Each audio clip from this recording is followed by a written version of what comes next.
Welcome to the Thriving with Addiction podcast, where we explore how recovery is not just about surviving, but about truly living. Each week, we'll dive into the science, stories, and strategies that help people and families heal from addiction and build healthier, more resilient lives. I'm your host, Dr. John Avery. Let's get started.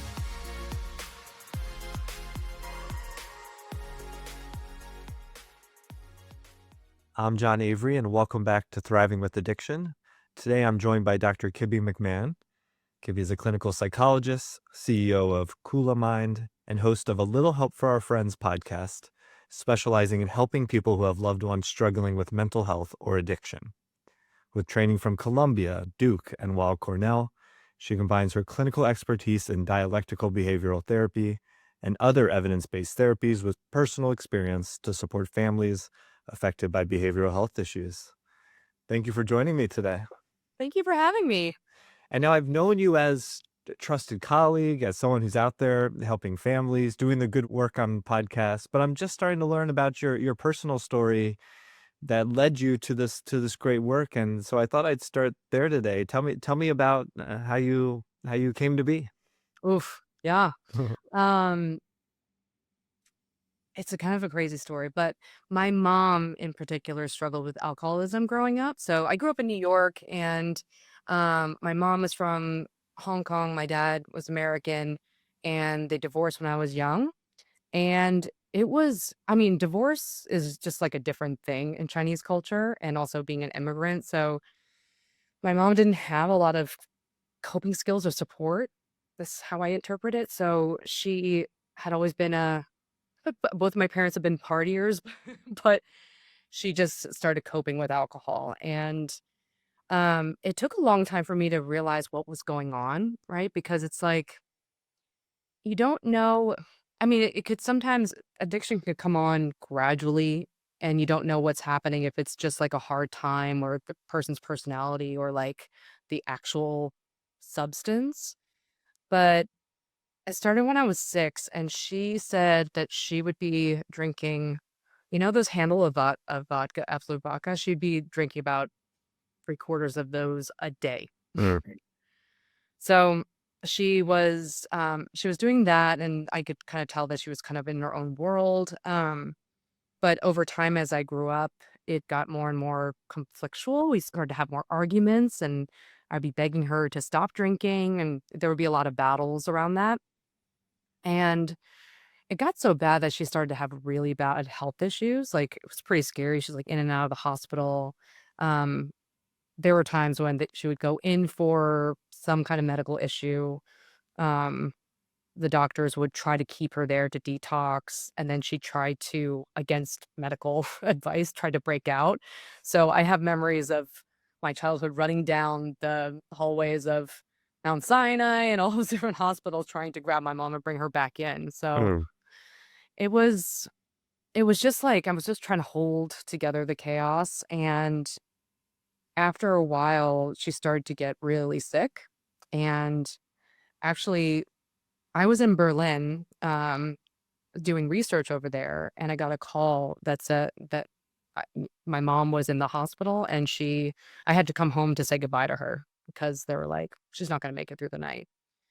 And I came back, went to New York Presbyterian, which ironically we both worked at, but um, and I saw her there, and it was like I barely can remember that time, but she had managed to survive the night. I don't know, she was having, like, liver failure or something, and she had survived, and she was sitting in the hospital room, but it was down the hall from where my dad passed away from cancer a few years before. So I was just like, I mean, I barely remember it. I think I was just kind of, like, numbing out. And she was like, "What's wrong? Why are you acting like this?" And I said, "I'm just prepared for both of my parents to be dead." Mm. And she said that was one of those, like, light bulb moments where she realized, like, what she's actually doing. And we found the right doctors and specialists and the right help, but that was a huge turning point. I think that was, like, 11 years ago. But from 6 until then, the mother you knew was someone who was drinking almost all the time. What an incredible burden for my heart breaks for six-year-old you, but for you throughout your developmental timeline, what was that Yeah. like to deal with in those early years? In the early years, it was just terror. It was just like trying to make sense of what was happening because it didn't occur to me, obviously as a 6-year-old, it didn't occur to me like that it was alcohol. Mm, It was like mom's really upset, or the divorce is really bad. I miss my dad, right? The family chaos seemed to be something that felt more like present, but then as I grew up, realizing like, oh, she always has like what looks like orange juice in front of her, but it's really like screwdrivers. And realizing that she started to get like just more out of control with it. So it was just kind of like trying to figure out what's going on for years. and were you alone with that, or were there people supporting you and her as well? I was a lot, so I'm her only child. Sure. My dad had remarried and I have half siblings and a stepmom, so they were a source of support, but Um, and I did have a therapist, so I was really lucky that I had all that type of support, but I think that when I look back, the biggest support I had was being good at school, Mm, and I've talked about it before, and I'm starting to kind of come to terms with the downsides of that, but I coped by being, like, good at school, so I was just always at school doing lots of activities and get a lot of reinforcement for being, like, an A student and stuff like that, so school and that academic environment felt like my safety place. I see. Wow. And then so it seems like at some point you realized it was drinking, and then you became the person in the hospital trying to convince her to stay, encourage her to get care, fighting with her about it, um, and until this one moment that really changed things for her. How did things change from that point on? That's a really good question. It wasn't as easy as you think. I think when she there was actually a couple of bumps, right? There were times where she's got tried to get sober before, and there was actually a time shortly before that, like a couple years before that, where my family and I actually like organized an intervention. I mean, I didn't know anything about it, but there was an expert that came in, kind of coached us through it, and then walked us through talking to her as a family.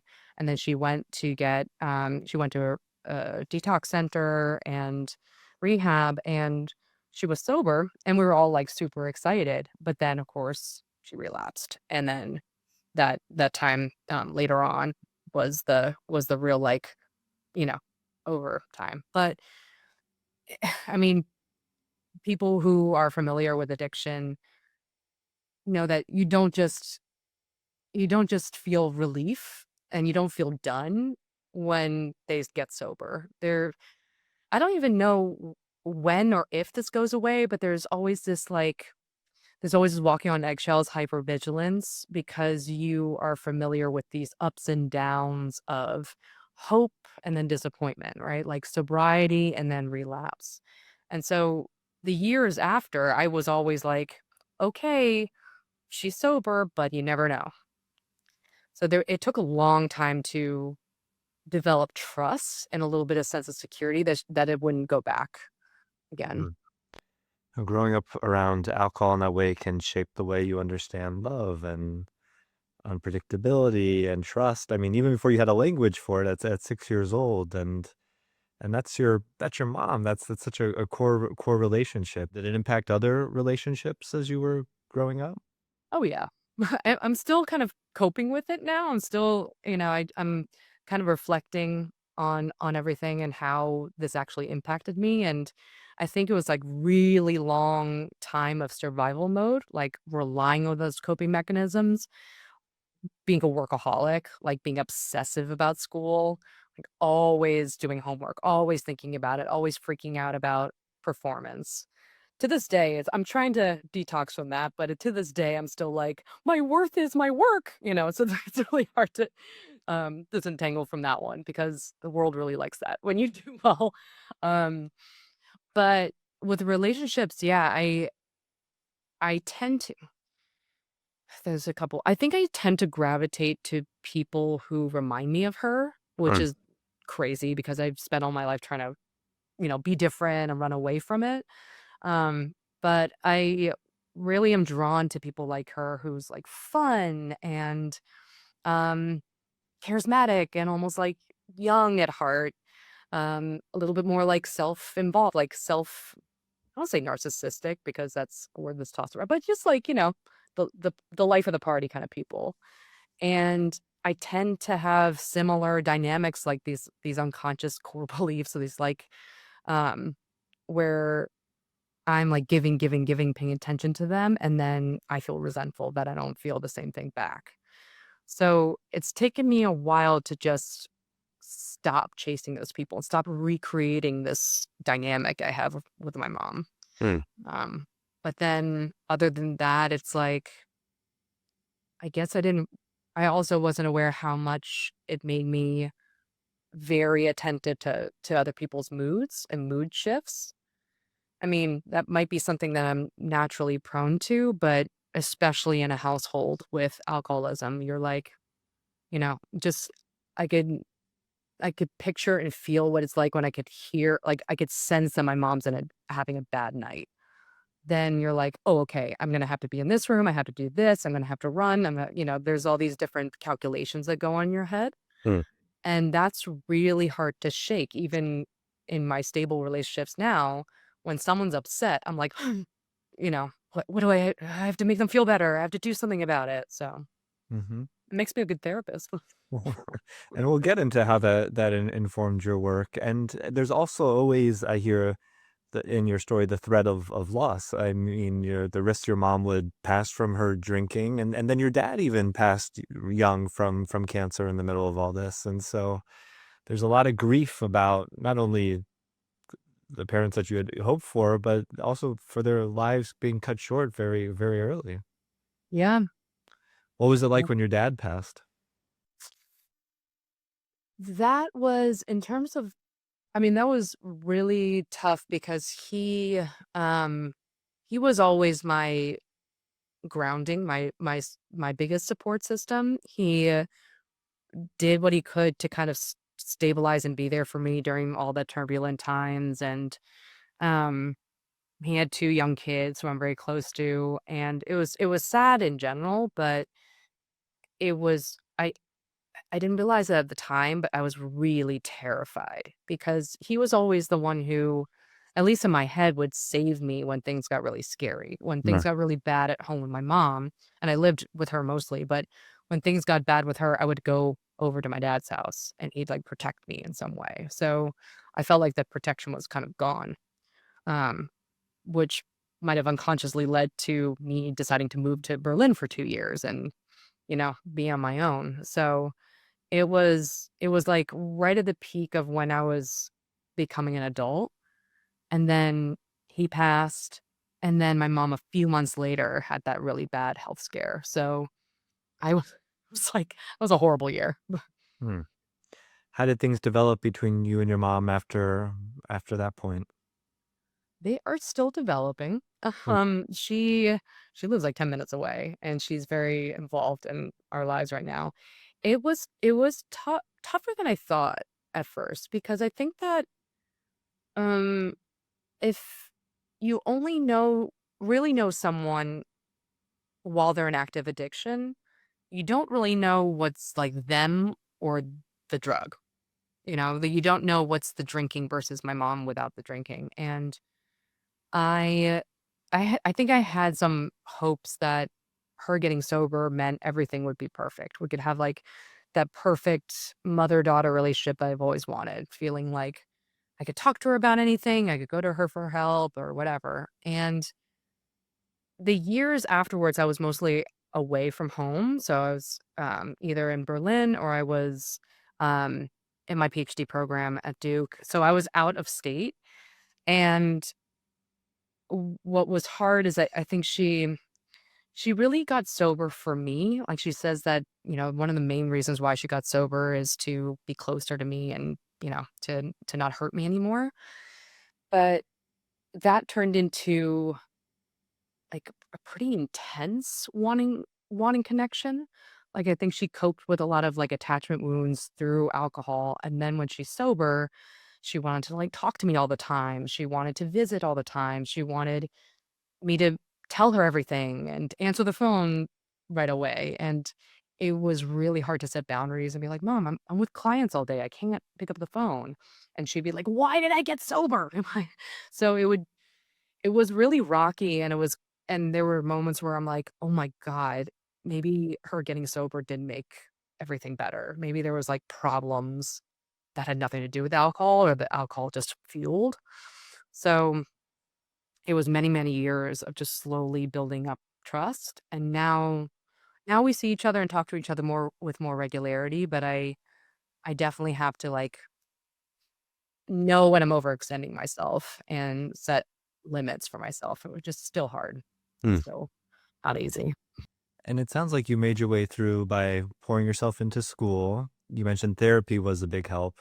Were there other supports or supports groups that you utilize? I mean, we'll talk about the great resources that you've created, but were there things you found helpful in sort of a group process or connecting with other kids that have gone through this?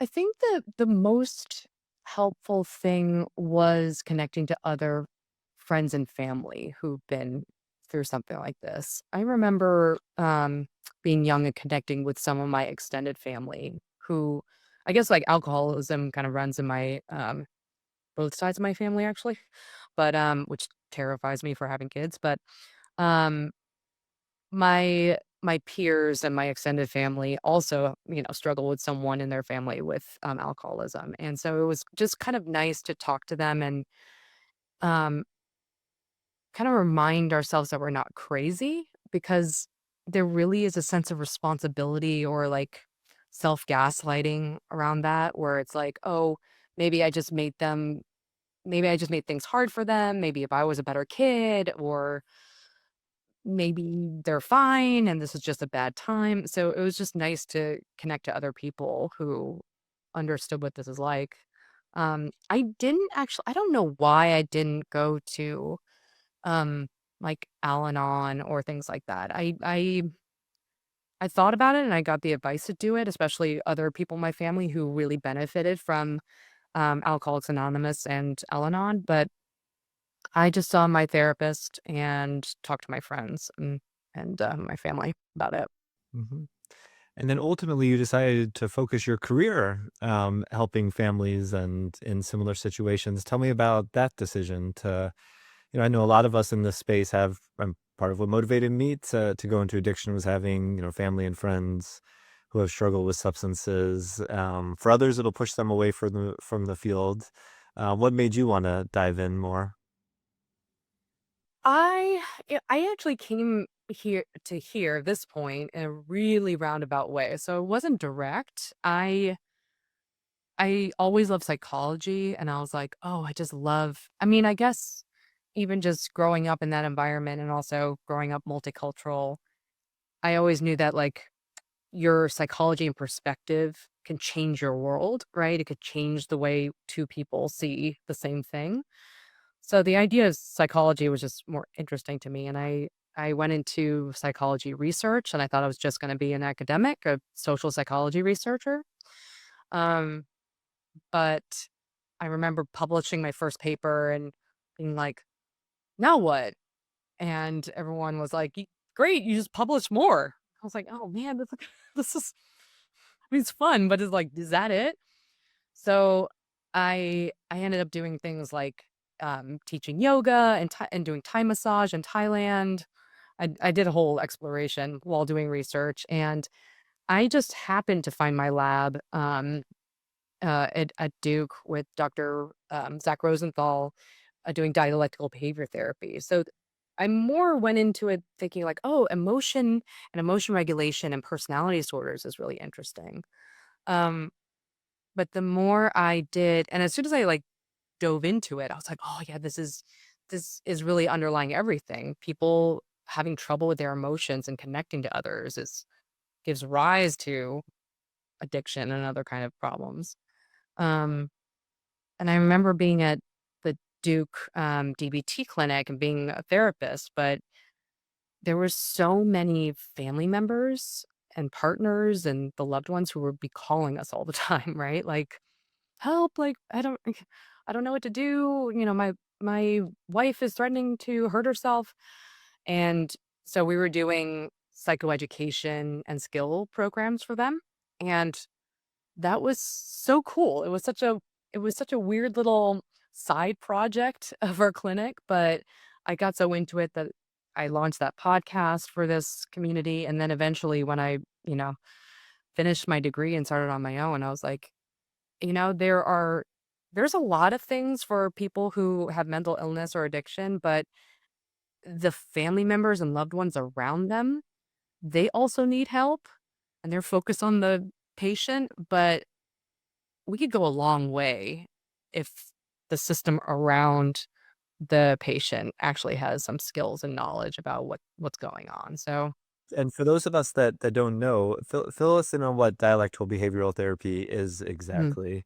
Because I think part of the issue with support with families historically is that there was really only one thing, Al-Anon, and that may help certain families, but there's so many evidence-based treatments for mental health and for support that are often applied to the individual and not the family. And dialectical behavioral therapy is one of those, and it helps individuals, but it can help groups and other people as well. And so, tell us a little bit about that therapy. Yeah, that was the dialectical behavior therapy is the main thing that I trained in. It is an intensive outpatient program for people with emotion dysregulation, like people who have emotional issues.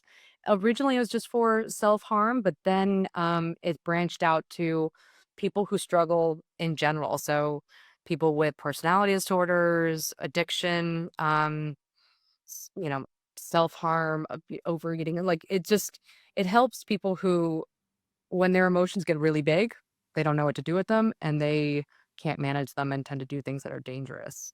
So it's an outpatient program that has skill groups. So they learn skills. We teach them skills in a group setting like a class, like how to ask for what you want, how to say no, how to um, not explode at someone when you're angry. like, so all these like really useful life skills. And then there's an individual therapist, usually a DBT too. So it's a really nice, well-rounded program.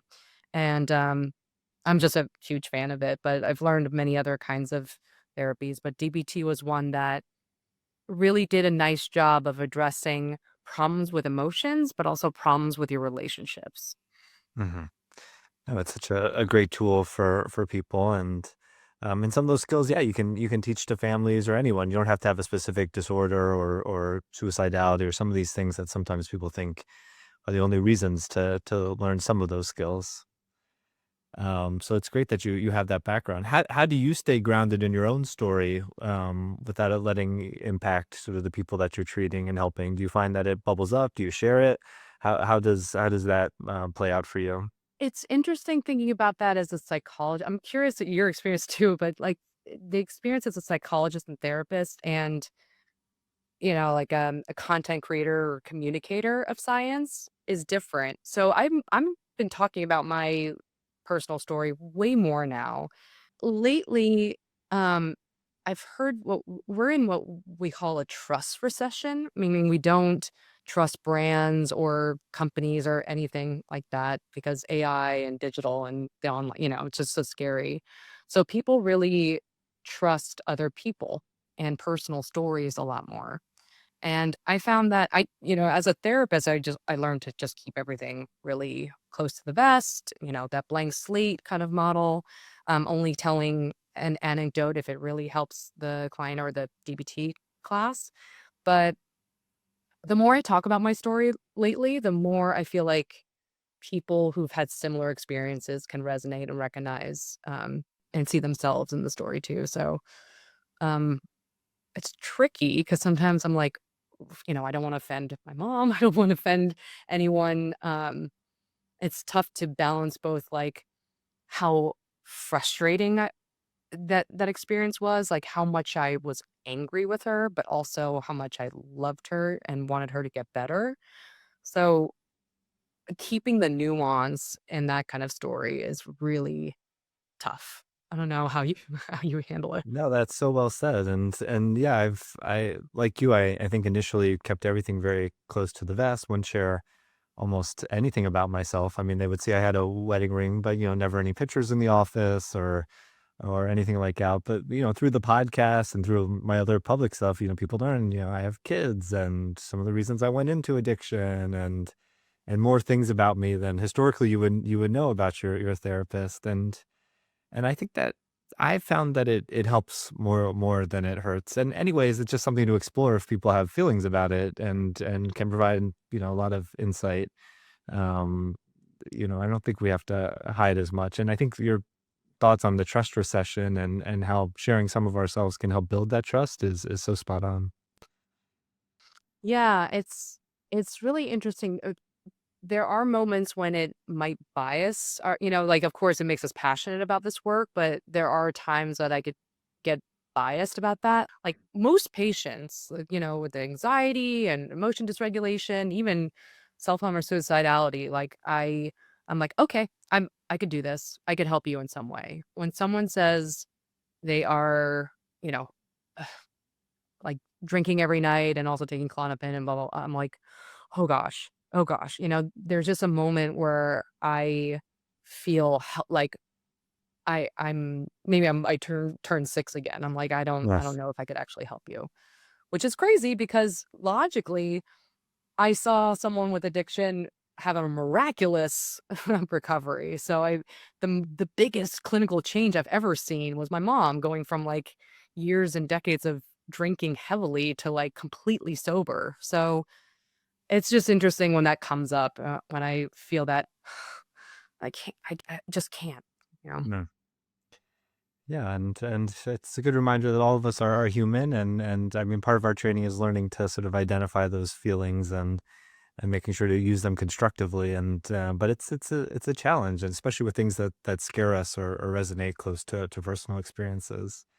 But you don't shy away. Eventually, you formed. Tell us about KulaMind and also this podcast because its job is there to help people with mental health and substance use and does a great job at it. All those things felt like it came to me. Mm. I feel like I didn't come up with these ideas, but that they came to me. I mean, from the Duke program for family members, it was so popular that we were like, "Oh, we should do something that's accessible to anyone who's just not in the area." So my friend Jacqueline and I started the podcast like in 2020, 2021, as just for fun. Like I think we just wanted to explore this topic, and we ended up talking about a range of relationships and mental health, but um, our whole mission was giving tips and scientific insights for loved ones with people with mental health and addiction. So we always take the I don't want to say the outsider, but the loved one's perspective of like, what do you do when you have a loved one with narcissistic personality disorder or you know opioid addiction, right? So we just like what is it like for the family around the person who's sick? And it was cool to see how people responded to that because it seemed obvious to me, but then people were like, "Oh my gosh, yes, I resonate with that. I have a family member who with schizophrenia or whatever." Um, and I felt like there was no help for me or that I didn't know what to do. So it was almost this like obvious but not obvious angle. And when I um when I graduated from I finished postdoc and everything like that, I was like, what am I going to do? I wanted to get into digital health because that's where all the innovation was happening. And I mean, I just ended up like long story short, I just ended up, doing my own thing and making KulaMind, which is now it's basically a virtual, like an online version of what I did at Duke. So it's like an online version of skills and psychoeducation for loved ones.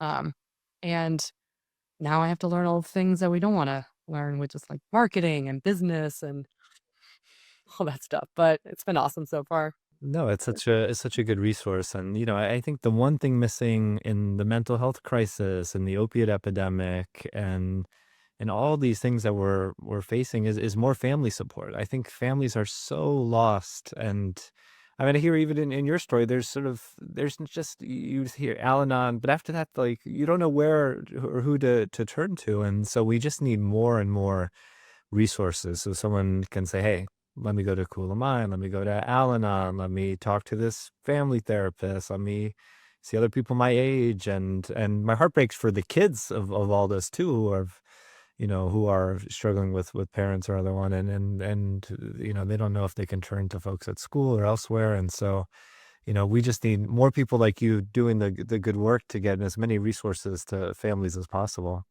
Thank you. Yeah, I definitely believe so. Just because it is confusing where to turn to. I think most people turn to therapy, right? Like I'm really stressed out and overwhelmed. Let me go see a therapist.